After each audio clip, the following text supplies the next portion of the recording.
Hi friends, welcome to Deepika reviews. Kalavari Kodalu Kanaka Mahalakshmi upcoming ఎపిసోడ్లో ఏం జరగబోతుందో తెలుసుకోవాలనుకుంటున్నారా? అయితే ఛానల్ను సబ్స్క్రైబ్ చేసుకుని సపోర్ట్ చేయడం మర్చిపోకండి. ఆ లక్ష్మి కంగారుగా ఎక్కడికి వెళ్తుంది? ఈ విషయం నాకేమైనా ఉపయోగపడుతుందా అని అంబిక మనసులో అనుకొని మళ్ళీ వెంటనే వీర్రాజుకి ఫోన్ చేస్తూ ఉంటుంది. చూసావారా, నా చెల్లెమ్మకు ఇప్పుడు నాతో పని పడినట్టుంది, ఫోన్ చేస్తుంది అని చెప్పి వీర్రాజు పానకాలతో చెప్తూ ఉంటాడు.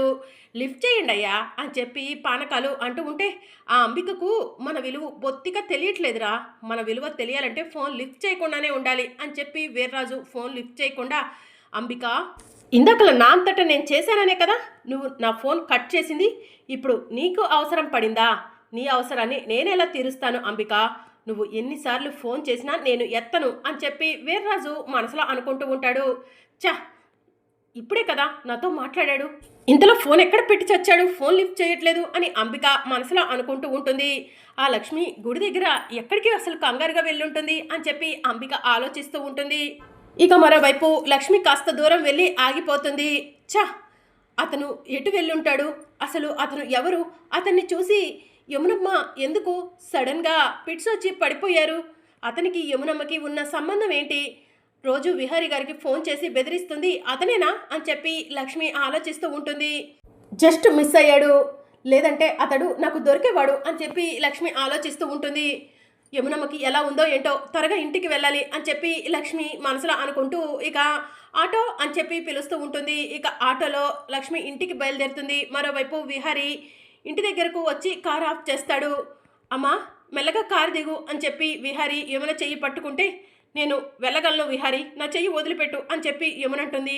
ప్లీజ్ అమ్మా, ఈ సమయంలో పంతానికి పట్టుదలకి పోవద్దు, నీకు అసలే ఆరోగ్యం బాగాలేదు రామ్మా అని చెప్పి విహారీ యమునను తీసుకొని వస్తూ ఉంటాడు. ఇక పండు ఎదురుగా వెళ్ళి, విహారీ బాబు యమునమ్మకి ఏమైంది అని చెప్పి అడుగుతూ ఉంటాడు. ఒరే పండు, ముందు అమ్మని సోఫాలో కూర్చోబెట్టి నువ్వు అని విహారీ అంటాడు. రామ్మ ఇలా కూర్చో అని విహారీ యమునను సోఫాలో కూర్చోబెడతాడు. మళ్ళీ ఏమైందిరా ఈ మహాతల్లికి అని చెప్పి పద్మాక్షి అడుగుతూ ఉంటుంది. అప్పుడే వసుధ కూడా వచ్చి, విహారీ వదిలికి ఏమైంది, ఎందుకు బాగా నీరసంగా ఉన్నారు అని చెప్పి అడుగుతూ ఉంటుంది. ఇంకా విహారీ పద్మాక్షి వైపు కోపంగా చూస్తూ, అమ్మ సడన్గా గుడిలో కళ్ళు తిరిగి పిట్స్ వచ్చి పడిపోయింది అని చెప్పి చెప్తూ ఉంటాడు. అదేంటి విహారీ, డైలీ ట్యాబ్లెట్స్ వేసుకుంటుంది కదా అని చెప్పి వసుధ అంటూ ఉంటుంది.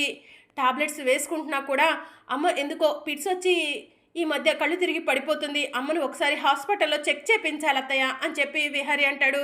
ఈ మహాతల్లికి రోగం ఏంటో అని పద్మాక్షి అంటూ ఉంటే, అత్తయ్య ఇంకొకసారి మా అమ్మని ఏమైనా అన్నారంటే ఊరుకోను అని విహారీ పద్మాక్షికి వార్నింగ్ ఇస్తాడు. అమ్మ ఏంటమ్మా నువ్వు కూడా అలా మాట్లాడుతున్నావు, అత్తయ్యకి అసలే ఆరోగ్యం బాగాలేదు, అలాంటి సమయంలో ఇలానే మాట్లాడతారా అని సహస్ర పద్మాక్షికి చెప్తూ ఉంటుంది. ఇక పద్మాక్షి కోపంగా సహస్ర వైపు చూస్తూ ఉంటుంది. నువ్వు రామ్మా అని సహస్ర పద్మాక్షిని తీసుకొని రూమ్లోకి వెళ్తుంది. ఏంటమ్మా నువ్వు చేస్తుంది, బావకు అత్తయ్య అంటే ఎంత ఇష్టమో తెలుసు కదా, అలాంటి బావ ముందు అత్తయ్యని పట్టుకొని అలాంటి మాటలు అంటే బావ ఊరుకుంటాడా అని చెప్పి సహస్ర అంటూ ఉంటుంది. నాకు ఆ యమునను చూస్తుంటే ఒళ్ళంతా మండిపోతుందే అని పద్మాక్షి చెప్తూ ఉంటుంది. నాకేమైనా సంతోషంగా ఉందా ఏంటి, ఆ లక్ష్మియే తన ఇంటికి ఏకైక కోడలని అత్తయ్య తన నోటితో చెప్తుంటే విన్నాను, నాకు కూడా అలానే ఉంది, కానీ ఏం చేస్తాం, బావ కోసం భరించక తప్పదు అని సహస్ర పద్మాక్షితో చెప్తూ ఉంటుంది.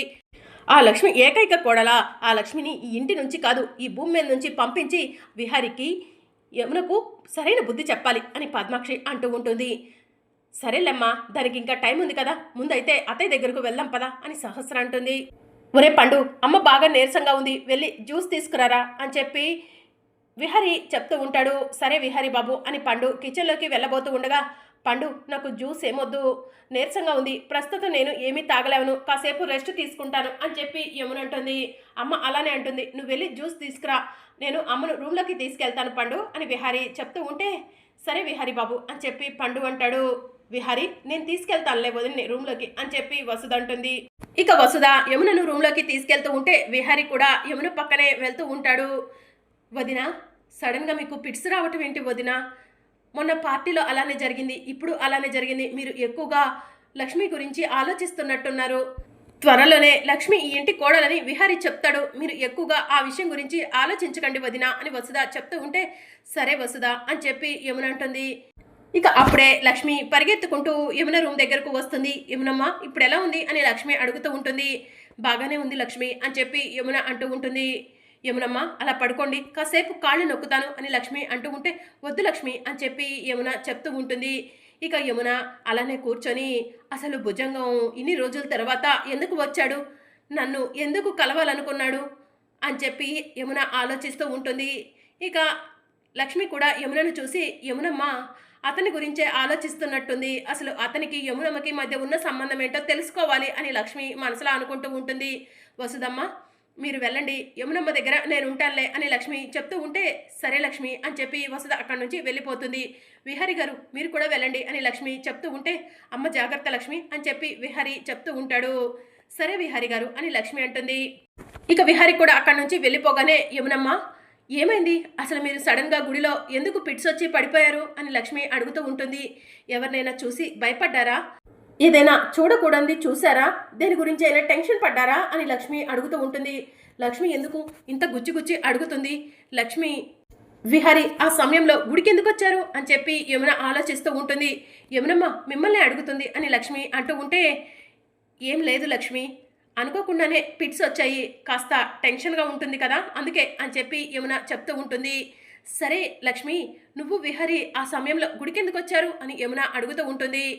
యమునమ్మకు ఇప్పుడు అతను ఫోన్ చేశాడని చెప్పడం కరెక్టా, యమునమ్మ అతని గురించి మా దగ్గర దాచిపెడుతున్నప్పుడు మేము అతని గురించి యమునమ్మ ముందు ఎలా బయటపడాలి అని లక్ష్మి ఆలోచిస్తుంది. ఏం ఆలోచిస్తున్నావు లక్ష్మి, నువ్వు విహారి ఆ సమయానికి గుడికి ఎందుకు వచ్చారు అని యమున అడుగుతూ ఉంటే, ఏం లేదు యమునమ్మ, క్యాజువల్గానే గుడికి వచ్చాము అని చెప్పి లక్ష్మి చెప్తూ ఉంటుంది. సరే లక్ష్మి నేను కాసేపు రెస్ట్ తీసుకుంటాను అని చెప్పి యమున చెప్తూ ఉంటే, సరే యమునమ్మ ఏ విషయం గురించి ఆలోచించకండి, మీకు విహారి గారు ఉన్నారు, విహారి గారు మీకు తోడుగా ఉన్నప్పుడు మిమ్మల్ని ఎవరు ఏం చేయలేవరు అని లక్ష్మి చెప్తూ ఉంటుంది. సరే యమునమ్మ రెస్ట్ తీసుకోండి అని లక్ష్మి రూమ్లో నుంచి బయటకు వస్తుంది. ఇక విహారి అక్కడే నుంచొని లక్ష్మి కోసం ఎదురు చూస్తూ ఉంటాడు.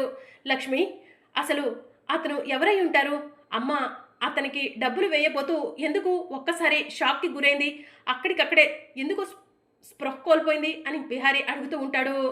నాకు తెలిసిన వరకు మీకు ఫోన్ చేస్తున్న అతనే యమునమ్మకు ఎదురుగా నుంచున్న అతను అయి ఉంటాడు విహారి గారు అని లక్ష్మి చెప్తూ ఉంటుంది. నాకు కూడా అదే అనుమానం ఉంది లక్ష్మి అని విహారి చెప్తూ ఉంటాడు. నేను కూడా అదే అనుమానంతో ఆయన్ని ఫాలో అవుతూ వెళ్ళాను, జస్ట్ మిస్ అయ్యాడు విహారి గారు అని లక్ష్మి చెప్తూ ఉంటుంది. ఖచ్చితంగా అతనే అయి ఉంటాడు, అందుకే యమునమ్మ అతన్ని చూసి భయానికి గురయ్యి పిట్స్ వచ్చాయి అని చెప్పి లక్ష్మి చెప్తూ ఉంటుంది. మళ్ళీ రేపు ఆ గుడికి వెళ్దాం లక్ష్మి, వాడు అక్కడ కనిపిస్తాడేమో వెతుకుదాము అని చెప్పి విహారి చెప్తూ ఉంటే, సరే విహారి గారు అని లక్ష్మి అంటుంది. అవును లక్ష్మి యూపీఐ అడ్రస్ ఆ ప్రింటింగ్ ప్రెస్ వాళ్ళు చెప్తా అన్నారు, చెప్పారా అని విహారి అడుగుతూ ఉంటే, ఆ పని పూర్తయిపోయింది విహారి గారు, ఆ అడ్రస్ కనుక్కోమని ఎస్ఐ సంధ్య గారికి డీటెయిల్స్ ఇచ్చాను, సంధ్య గారు త్వరలోనే డీటెయిల్స్ చెప్తా అన్నారు అని లక్ష్మి చెప్తూ ఉంటే, thank you Lakshmi, thank you so much, నువ్వు చేస్తున్న సహాయాన్ని నేను ఎప్పటికీ మర్చిపోను అని విహారి చెప్తూ ఉంటాడు. అదేంటి విహారి గారు అలా అంటున్నారు, మీ పని అంటే నా పనే కదా, మన ఇద్దరం ఒకటే కదా అని లక్ష్మి అంటూ ఉంటుంది.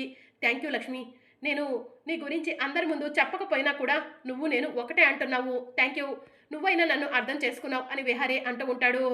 యమునమ్మకి నిజం తెలిస్తే యమునమ్మ కూడా మిమ్మల్ని అర్థం చేసుకుంటుందిలేండి విహారి గారు, మీరు బాధపడకండి అని లక్ష్మి చెప్తూ ఉంటే, సరే లక్ష్మి అని చెప్పి విహారి అంటాడు. నేను ఒకసారి సంధ్యకు ఫోన్ చేసి మాట్లాడతాను అని చెప్పి విహారి అంటాడు. సరే విహారి గారు అని చెప్పి లక్ష్మి అక్కడి నుంచి వెళ్ళిపోతుంది.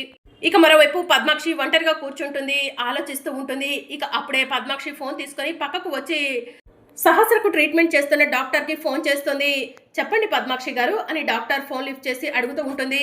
డాక్టర్ గారు మీరు నాకు ఒక సహాయం చేయాలి, 6 నెలల్లో పురిట్లో ఉన్న బిడ్డ నాకు కావాలి అని పద్మాక్షి చెప్తూ ఉంటుంది. ఎందుకు పద్మాక్షి గారు అని డాక్టర్ అడుగుతూ ఉంటుంది. ఆ లక్ష్మికి ఐవీఎఫ్ చేశారు, కానీ ఆ లక్ష్మికి ప్రెగ్నెన్సీ కన్ఫర్మో లేదో ఇప్పటి వరకు మనకు తెలియలేదు, అందుకే నాకు 6 నెలల్లో ఒక బిడ్డ కావాలి అని పద్మాక్షి చెప్తూ ఉంటే, సరే పద్మాక్షి గారు మీరు చెప్పినట్టుగానే పురిట్లో ఉన్న బిడ్డను తీసుకొచ్చి మీకు అప్పచెప్తాను అని డాక్టర్ చెప్తూ ఉంటుంది. ఆ బిడ్డ తల్లిదండ్రులకు నా గురించి ఎలాంటి డీటెయిల్స్ తెలియకూడదు అని పద్మాక్షి చెప్తూ ఉంటే, అంతా నేను చూసుకుంటాను, డబ్బిస్తే చేయలేదంటూ ఏమీ ఉండదు పద్మాక్షి గారు అని డాక్టర్ చెప్తూ ఉంటే, thank you so much doctor అని చెప్పి పద్మాక్షి ఫోన్ కట్ చేస్తుంది. పద్మాక్షి మాటలను సహస్ర వింటూ, అమ్మా ఏంటమ్మా వేరే వాళ్ళకు పుట్టిన బిడ్డ పురుట్లో కావాలని డాక్టర్ని అడుగుతున్నావు అని చెప్పి సహస్ర అడుగుతూ ఉంటుంది. మరేం చేయమంటావే, ఆల్రెడీ ఆ లక్ష్మికి ఐవీఎఫ్ చేపించాము, ఆ లక్ష్మి ప్రెగ్నెంటో కాదో అన్నది ఇప్పటి వరకు మనం కన్ఫర్మ్ చేసుకోలేకపోయాము, ఇంట్లోనేమో నువ్వు ప్రెగ్నెంట్ అని నీకు 3వ నెల వచ్చిందని అనౌన్స్ చేసేసాము. అంటే నీకు 9వ నెల వచ్చేసరికి నీ చేతిలో బిడ్డ ఉండాలి. అంటే మనకి 6 నెలలు మాత్రమే ఇంకా సమయం ఉంది. ఈ 6 నెలల్లో లక్ష్మి నుంచి మనకు బిడ్డ అందకపోతే మనం వేరే వాళ్ళ బిడ్డని చూసుకోవాలి కదవే అని పద్మాక్షి చెప్తూ ఉంటుంది. లక్ష్మికి మరోసారి సరగసి చేపిద్దామన్నా కూడా అప్పటికే నీకు నెలలు నిండిపోతాయి. అందుకే తప్పనిసరి పరిస్థితిలో డాక్టర్కి ఫోన్ చేసి పురుట్లో ఉన్న బిడ్డ కావాలని అడుగుతున్నాను సహస్ర అని పద్మాక్షి చెప్తూ ఉంటుంది. అది కాదమ్మా, వేరే వాళ్ళకు మన గురించి తెలిస్తే వాళ్ళు అన్ని విషయాలు బయట పెట్టేస్తారమ్మా. అదే లక్ష్మి అయితే దాని నోటిని ఏదో ఒకలా మూయించవచ్చు అని సహస్ర చెప్తూ ఉంటే, అది కరెక్టేనే, కానీ అది ప్రెగ్నెంటో కాదో మనకు తెలియట్లేదు కదా అని పద్మాక్షి అంటూ ఉంటుంది. ఈ మాటలను పని మనిషి ఇల్లు క్లీన్ చేసుకుంటూ వింటూ ఉంటుంది. ఆ మాట విని తన చేతిలో ఉన్న మాప్ స్టిక్ని కింద పడేస్తుంది. దాంతో పద్మాక్షి సహస్ర షాకింగ్గా పని మనిషి వైపు చూస్తూ ఉంటారు. అమ్మా, పని మనిషి మొత్తం వినేసింది అని సహస్ర చెప్తూ ఉంటుంది. ఏయ్ లక్ష్మి, ఆగవే అని పద్మాక్షి పిలుస్తూ ఉంటుంది. ఇక లక్ష్మి పద్మాక్షి మాటను వినిపించుకోకుండా అమ్మగారు, అమ్మగారు, పెద్దయ్య గారు, విహారీ బాబు గారు, అందరూ రండి అని చెప్పి హాల్లోకి పిలుస్తూ ఉంటుంది. అందరూ కూడా వచ్చి ఏమైంది, ఎందుకంత కంగారుగా ఉన్నావు అని చెప్పి పని మనిషి లక్ష్మిని అడుగుతూ ఉంటారు. బాబుగారు, ఈ ఇంట్లో పెద్ద ఘోరం జరగబోతుంది అని చెప్పి పని మనిషి చెప్తూ ఉంటుంది. ఘోరమా, ఏంటది అని భక్తవచ్చలం అడుగుతూ ఉంటాడు. సహస్రమ్మకు పిల్లలు పుట్టరంట అని పని మనిషి చెప్తూ ఉంటుంది. ఏం మాట్లాడుతున్నావు లక్ష్మి అని పద్మాక్షి లక్ష్మిని అడుగుతూ ఉంటుంది. ఏంటమ్మగారు అలా మాట్లాడుతున్నారు, ఇప్పుడు మీరు సహస్రమ్మ మాట్లాడుకుంటుంటే నేను విన్నాను కదా అని చెప్పి పని మనిషి చెప్తూ ఉంటుంది. లక్ష్మి, నువ్వేం విన్నావో కరెక్ట్గా చెప్పు అని విహారీ అంటూ ఉంటాడు. సహస్రమ్మకు పిల్లలు పుట్టరంట, ఇప్పటికే 3వ నెల గర్భవతి అని అందరినీ నమ్మించాం కాబట్టి ఇంకా 6 నెలలే సమయం ఉంది. 6 నెలల్లో వేరే వాళ్ళ బిడ్డని తీసుకొచ్చి సహస్రమ్మ బిడ్డగా ఇంట్లో చూపించాలని వీరిద్దరూ మాట్లాడుకోవటం నేను విన్నాను బాబు అని చెప్పి పని మనిషి లక్ష్మి చెప్తూ ఉంటుంది. ఏయ్, పిచ్చి పిచ్చిగా మాట్లాడకు అని పద్మాక్షి లక్ష్మి చెంపపై లాగిపెట్టి ఒక్కటిస్తుంది. అమ్మగారు, మీరు కొట్టినా సరే నేను నిజమే చెప్తాను. నేను ఎన్నో రోజులుగా యమునమ్మ పెట్టిన తిండి తింటూ ఈ ఇంట్లో పని మనిషిగా బ్రతుకుతున్నాను. నేను కష్టంలో ఉన్నానంటే విహారీ బాబు గారు నాకు ఎన్నోసార్లు సహాయం చేశారు. నన్ను ఇంట్లో పని మనిషిలా కాకుండా సొంత మనిషిలా చూసుకున్నారు. అలాంటి ఈ కుటుంబానికి నేను అన్యాయం చేయనమ్మా. విహారీ బాబు, నాకు ఉన్నది ఒకే ఒక్క కొడుకు. ఆ ఒక్క కొడుకు మీద ప్రమాణం చేసి చెప్తున్నాను.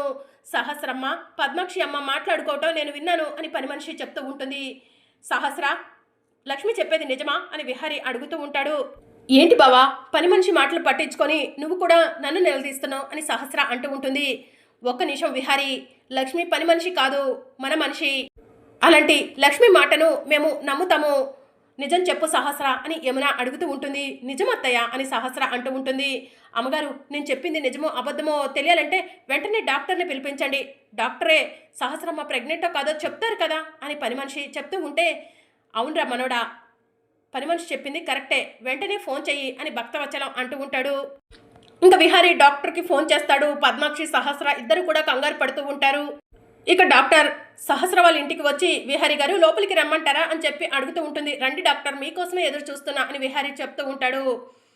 ఎవరిని టెస్ట్ చేయాలి విహారీ గారు అని డాక్టర్ అడుగుతూ ఉంటే, తను సహస్ర, తను ప్రెగ్నెంట్ అవునో కాదో ఒకసారి టెస్ట్ చేయండి డాక్టర్ అని విహారీ చెప్తూ ఉంటాడు. ఇక్కడెందుకురా, రూమ్లోకి తీసుకెళ్దాం అని పద్మాక్షి చెప్తూ ఉంటుంది. ఏం అవసరం లేదు, మా కళ్ళ ముందే ఈ టెస్ట్ జరగాలి.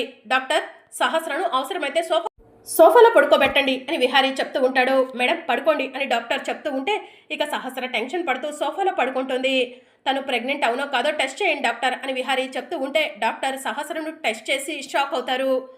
డాక్టర్, ఏమైంది, ఎందుకు అలా ఉన్నారు అని విహారీ అడుగుతూ ఉంటాడు. ఈ విషయం మీకు ఎలా చెప్పాలో అర్థం కావట్లేదు విహారీ గారు అని డాక్టర్ చెప్తూ ఉంటుంది. ఏంటో చెప్పండి, పర్వాలేదు అని విహారీ అడుగుతూ ఉంటాడు. ఈ అమ్మాయి మీకేమవుతుంది అని డాక్టర్ అడుగుతూ ఉంటే, తను విహారీకి భార్య అని యమున చెప్తూ ఉంటుంది. ఈ అమ్మాయికి అసలు గర్భసంచే లేదు, ఈ అమ్మాయి ప్రెగ్నెంట్ ఎలా అవుతుంది అని డాక్టర్ చెప్తూ ఉంటుంది. వాట్ అని విహారీ అంటూ ఉంటే, అవును, ఈ అమ్మాయికి గర్భసంచి లేదు అని డాక్టర్ చెప్తూ ఉంటారు. దాంతో సహస్ర, పద్మాక్షి ఇద్దరు కూడా టెన్షన్ పడుతూ ఉంటారు. పద్మాక్షి, డాక్టర్ చెప్పింది నిజమా అని భక్తవచ్చలం అడుగుతూ ఉంటాడు. అవునానా అని చెప్పి పద్మాక్షి చెప్తూ ఉంటుంది. ఇక దాంతో భక్తవచ్చలం పద్మాక్షి చెంపపై లాగిపెట్టి ఒక్కటిస్తాడు. నానా అని పద్మాక్షి అంటూ ఉంటే, నువ్వు చేసిన తప్పుకు ఈ చెంప దెబ్బ చాలదు పద్మాక్షి అని భక్తవచ్చలం అంటూ ఉంటాడు. ఇక విహారీ కూడా కోపంగా సహస్ర దగ్గర వెళ్ళి, ఎందుకు ఇంత నిజాన్ని దాచిపెట్టావు అని చెప్పి సహస్ర చెంపపై లాగిపెట్టి ఒక్కటిస్తాడు. క్షమించు బావా అని సహస్ర అంటూ ఉంటుంది. మరి అప్కమింగ్ ఎపిసోడ్లో ఏం జరగనుందో తెలుసుకోవాలనుకుంటున్నారా? అయితే ఛానల్ను సబ్స్క్రైబ్ చేసుకోండి.